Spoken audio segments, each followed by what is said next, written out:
Fala pessoal, tudo bem?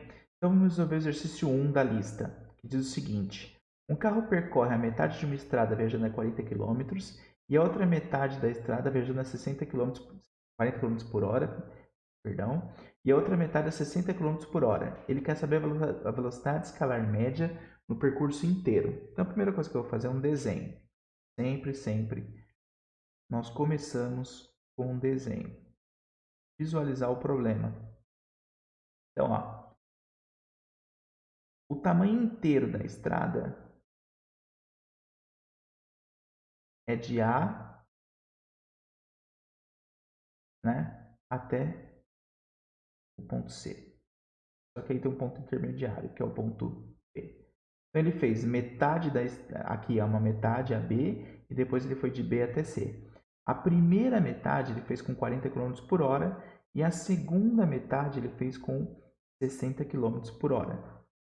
Para eu conseguir descobrir a velocidade escalar média do percurso inteiro, eu preciso saber a distância inteira e o tempo inteiro que ele demorou, correto? Aqui no trecho AB, eu vou colocar que ele percorreu uma distância x. E no trecho BC, ele percorreu também uma distância x, porque são iguais, ele falou, é metade. Aqui, ele conseguiu fazer num intervalo de tempo de delta T1. E aqui, ele fez um intervalo de tempo delta T2. Por enquanto, eu só estou dando nomes. Qual é a lógica? Eu vou explicar a lógica do exercício, mas isso vai ser tão comum, provavelmente vai aparecer nas listas que você está resolvendo na universidade, que você vai acabar fazendo mecanicamente. Mas eu vou te explicar a lógica. O trecho inteiro aqui é 2x. E se eu conseguir escrever o intervalo de tempo em função de x, esse intervalo de tempo em função de x, e esse intervalo de tempo em função de x, quando eu dividir a distância total pelo tempo total em função de x, o x vai acabar cortando e vai me dar um número. Essa é a lógica, tá? Agora eu vou mostrar de forma operacional como isso vai acontecer. Então, eu vou pegar o trecho AB, ó. Trecho AB.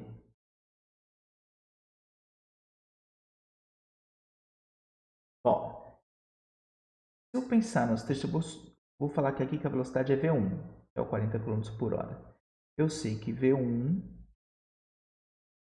é igual a x, que é a distância que ele percorreu, dividido por delta T1, tá? Isso aqui é como se fosse a velocidade escalar média. Então, a distância que ele percorreu pelo tempo. Eu quero saber isso daqui, porque isso aqui foi dado, né? E eu quero deixar em função de x. Então, o que vai acontecer aqui, ó? Passo o ΔT multiplicando e o V dividindo, né? Então, eu sei que ΔT1 é igual a x dividido por V1. Ou seja, é x dividido por 40. Interessante, foi o que eu falei. Eu estou deixando o tempo aqui em função de x. Vou fazer a mesma coisa para o percurso BC. Então, agora ó, é o trecho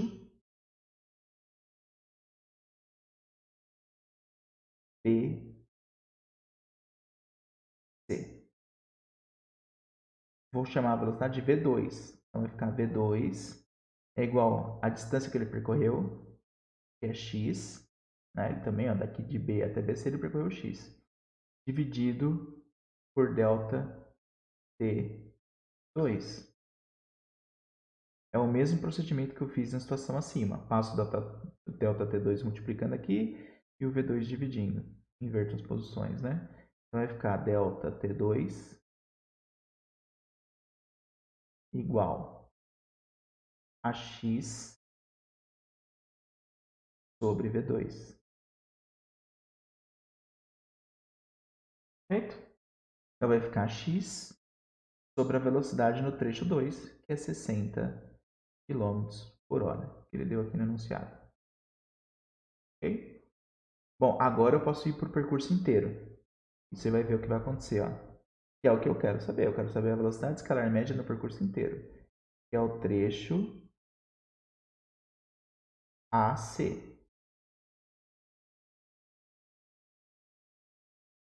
A velocidade vai ser o quê? A distância que ele percorreu daqui até o ponto C. Então é 2x. E o intervalo de tempo?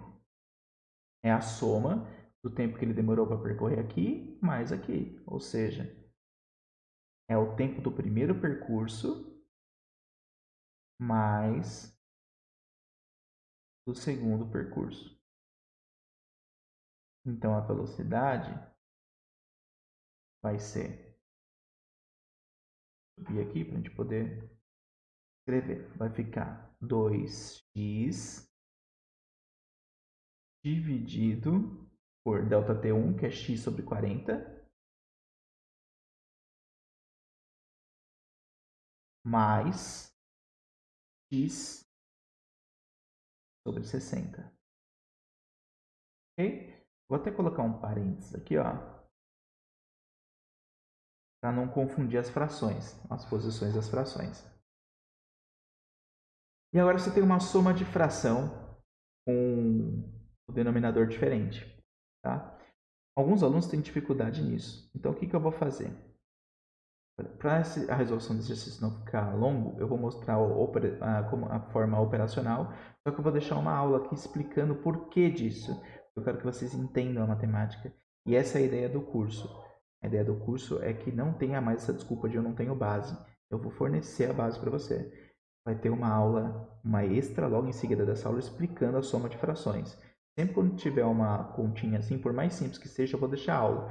Quem já sabe, pula e segue adiante. E quem não sabe, tem a oportunidade de ver pela primeira vez, tá bom? Então, se você tem dúvida em soma de frações, pausa o vídeo e assiste a aula bônus aí de soma de frações. Aqui eu já vou usar o método direto. 2x, sem explicar o porquê, né? Simples, pessoal. Para você só pode somar aqui se você tiver o mesmo denominador aqui, né?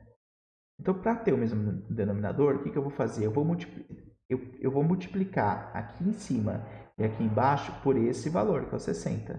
E vou multiplicar aqui em cima e aqui embaixo por esse valor, que é o 40. Então, vai ficar assim, ó. X sobre 40. Aí eu multiplico aqui, ó, por 60. E aqui por 60. Tá vendo? Perceba que é como se eu estivesse multiplicando por 1, né? 60 dividido por 61. Então, não estou alterando. Eu estou transformando essa fração numa fração equivalente. O que é uma fração equivalente? É a mesma coisa, né? 1 sobre 2 é a mesma coisa que 2 quartos, que é a mesma coisa que 4 oitavos, e assim por diante. Aqui, ó. X. Agora, esse daqui eu vou multiplicar por 40, ó. Vezes 40 dividido... Opa, ficou ruim aqui. X vezes 40 dividido por 60 vezes 40. Ok? É só você pensar na lógica, né, pessoal? Só posso somar quando eu tiver o mesmo valor aqui embaixo. Então, o que eu vou fazer? Ó? Vou multiplicar aqui por 60 e aqui por 40. E obviamente, para a fração ficar equivalente, eu tenho que multiplicar em cima também. Aí você percebe que a base é a mesma, ó, 40 vezes 60. Correto? Agora sim, agora eu posso somar as frações.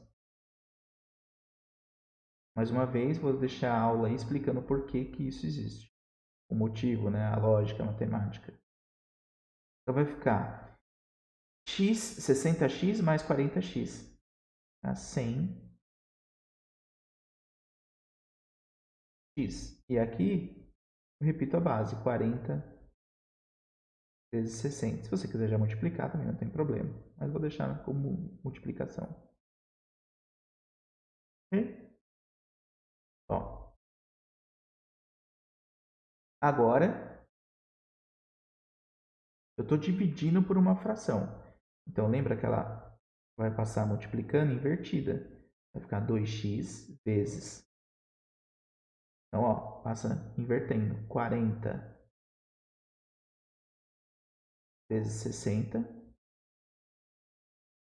dividido por 100 vezes x. E aconteceu aquilo que eu falei. Como você escreveu o tempo em função de x, ó, o x vai cortar. O zero você também pode cortar aqui, ó.